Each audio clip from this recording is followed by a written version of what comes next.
টাকা পিসও বেশি। লেবুর দাম বাড়তি হওয়ার কারণ কি? লেবুর দামটা বাড়তি হওয়ার কারণ এমনি লেবু এখন অন সিজন, এখন লেবুর সিজন, তারপর মানুষের চাহিদা অতিরিক্ত স্বাভাবিক। লেবুর দাম আহামরি বেশি না। লেবুর দাম কত এখন? 50 টাকা হাতে। দুদিন আগেও লেবুর দাম ছিল 7 টাকা 8 টাকা পিস। এটা ভুল কথা হয়, আপনার ভুল কথা ভাইয়া। আপনার কেনা কত আর বিক্রি করছেন কত বলেন তো ভাই? 12 টাকা পিস কিনা বিক্রি কর খাতা থাকে 12 টাকা পিস। আর এইটা ওগুলো 40 কিনা পড়ে যাচ্ছে 50 না টাকা। 10-12 দিন আগে কি দাম ছিল? আপনার 10-12 দিন আগে 40 টাকা কেজি ছিল, এখন 50 টাকা কেজি। 10 টাকা বেড়েছে।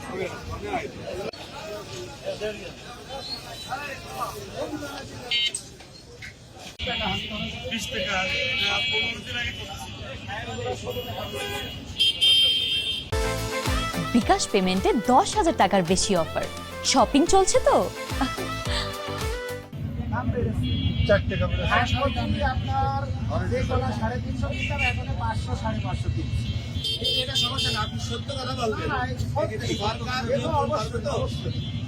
কলার দাম বাড়ার কারণ চাহিদা বেশি আছে, সরবরাহ তো আছে বাজারে। ধর্ম আছে, মানে ব্যবসায়ী অনেক বেশি।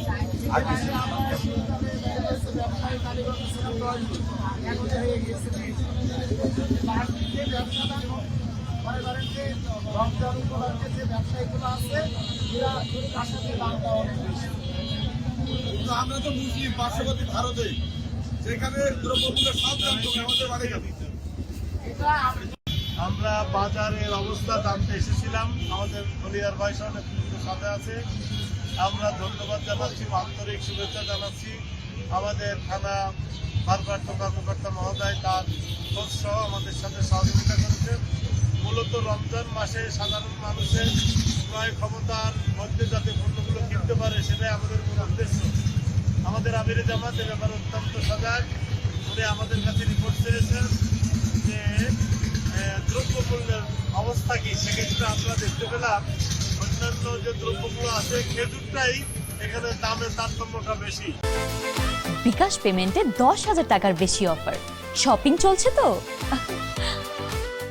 যদিও কিছু টাকা বেড়েছে সয়াবিনে, লেবুটা আকাশ ছোঁয়া দাম, এর ধারে কাছে যাওয়া যাচ্ছে না।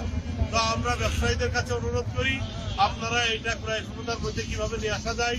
আর সাংবাদিকদের কাছে অনুরোধ করি, এইটা জাতীয়ভাবে যাতে এই সংবাদটা প্রচার করা হয়, যাতে রাষ্ট্র এবং রাষ্ট্রের কর্মকর্তারা এই বিষয়টা নজর দিতে পারে।